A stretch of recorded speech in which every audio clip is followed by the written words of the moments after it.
La scène génération.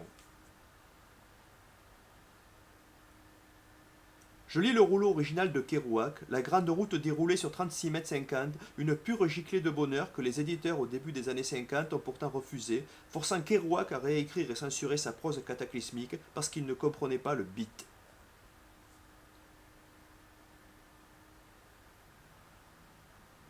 Pourtant, la route première surpasse la route éditée. L'énergie la déborde dans ses phrases cassées, interrompues par la folie de la pensée trop rapide pour être canalisée. L'immédiateté change tout pour l'auteur comme pour le lecteur. Il faut être insensible pour ne pas le remarquer. Le tracé dans la musique, la rugosité de la stance mitraillée devant la conscience surprise. Par le miracle de la touche scène adossée à nos logiciels, téléphones, tablettes, nous sommes potentiellement tous des Kerouac, attachés à un rouleau sans fin qui nous laisse déverser des mots, des images et des sons sans limite entre nous et les spectateurs. Tout ce que nous lâchons devient définitif, accessible, risible comme beauté fragile d'imperfection.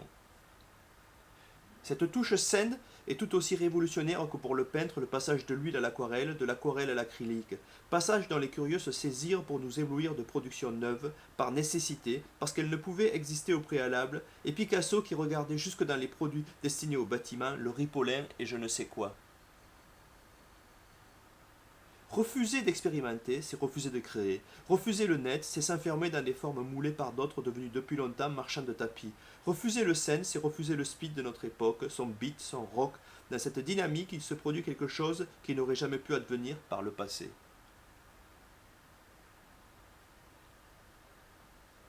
Je peux tout écrire, je peux tout publier, ça change tout jusque dans les textes que je rêve. Les échafaudages s'écroulent de la nécessité de plaire à celle de respecter le roman, l'essai, la poésie. J'ai droit à tout mêler, fusionner dans un fratras infâme pour les rayonnages des librairies. J'ai droit d'être une flamme, un être entier, en train de manivrer à l'oxygène.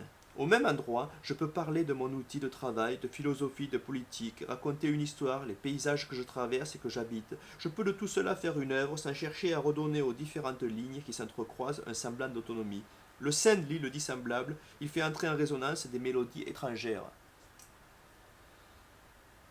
Le scène nous chatouille, il s'est greffé dans nos cerveaux, il a brisé nos barrages mentaux, il est là, disponible, tentant, un peu effrayant, une drogue à laquelle on s'accoutume et qui exige des doses toujours accentuées. C'est une lame au-dessus de nos coups. Nous écrivons avec le feu, quitte à oublier des mots, à en faire l'élision systématique pour grappiller des secondes. Je peux arrêter ce texte, le propulser vers tous les horizons, à travers l'espace et le temps, ou bien le continuer encore, mais pas indéfiniment. Le scène me travaille, il me tend vers les lecteurs, urgentise chacune de mes phrases par sa simple possibilité. Il m'offre de les clôturer définitivement, quitte à me ridiculiser. Un scène n'est pas réversible. Le net mémorise, interdit l'oubli, tant chaque chose est aspirée, archivée, au-delà de toute possibilité d'effacement, à moins d'un cataclysme. Pas de repenti ou si peu, foncer en avant vers le texte suivant, assumer son imperfection, jouir de l'éjection de bits vers les papilles sursensibilisées des récepteurs étrangers. Tarkovsky faisait du temps l'essence du cinéma. Il ne se trompait qu'à moitié. Le temps est notre matière, que nous cherchions à l'arrêter ou à le chevaucher à pleine vitesse. Le scène fait de nous des êtres-temps. Le scène nous propulse dans notre siècle. Le scène est notre moteur, notre métaphysique, notre trait d'union. Nous appartenons à la scène génération. Les créateurs n'ont jamais vécu rien de semblable. Ceux qui se moquent n'ont jamais goûté avec intensité aux scènes. Ils ont avec cette touche, soit de l'aversion, soit un rapport encore trop classique. Prisonniers du qu'en dira-t-on ou d'infinies boucles récursives qui les approchent de la paralysie, ils tournent et retournent leur art jusqu'à lui donner l'aspect d'un savon trop gras. Construire durant des mois un texte et le publier en ligne ne fait pas de nous des auteurs numériques. Publier des livres papier ne fait pas de nous des auteurs traditionnels. Le scène se joue sur le net puis se moque du support. Il est action writing. Le scène est propre au net comme le slam est propre à la scène. Ils participent tous deux de la même urgence. Nombre des auteurs du net n'écrivent pas autre chose que les auteurs du papier. Notre différence n'est pas dans le support, mais dans le scène. Nous ne créons pas pour les étagères des musées, mais pour le réseau au sens le plus sanguin du mot. Nous voulons provoquer des secousses sismiques chez les autres, en même temps que chez nous, au cours d'une union joyeuse. Avant, on pouvait pratiquer le scène en privé, lâcher une lettre sans brouillon préparatoire. Ailleurs, Quelques auteurs à succès criaient leur coup de gueule dans la presse, mais jamais selon leur propre agenda. Le Send nous libère de toutes les contingences, sinon celles que nous nous imposons nous-mêmes. Le Send est un acte de publication immédiat. On a intégré la présence constante du lecteur, la possibilité de tout le dire, sans que personne ne s'impose entre lui et nous. Le Send augmente nos capacités cognitives par l'apport des commentaires et la mise en devoir de répondre par de nouvelles passes d'armes littéraires. Le Send nous offre les autres, il nous plonge en eux.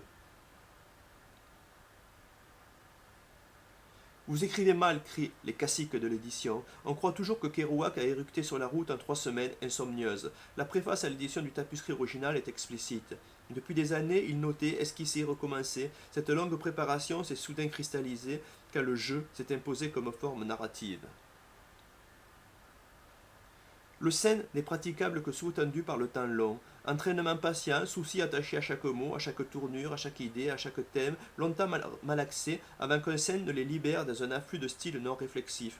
Alors, retour à l'atelier, un œil rivé sur le Send qui pulse dans l'ombre avec de plus en plus d'insistance. Le Send est une attitude, une reconnaissance de l'impermanence et de la fugitivité, une acceptation de l'imperfection, des coquilles, des défauts, une manière de ne pas protéger ses arrières, de prêter le flanc à des flagellations glaciales. Le Send, c'est vivre aujourd'hui, c'est se montrer tel qu'on est, sans déguisement, sans affêterie. Le Send est une forme. Un fil rouge unit les adeptes du Send. Ils cherchent un moyen d'accélérer l'écriture, de la libérer, de lui offrir des territoires vierges. Benzédrine, amphétamine, LSD, toute une collection de neuroboosters, le beat, plus tard remplacé ou vitaminé par des stridences des guitares électriques, le rock, laisse place à la stimulation sociale, le Send.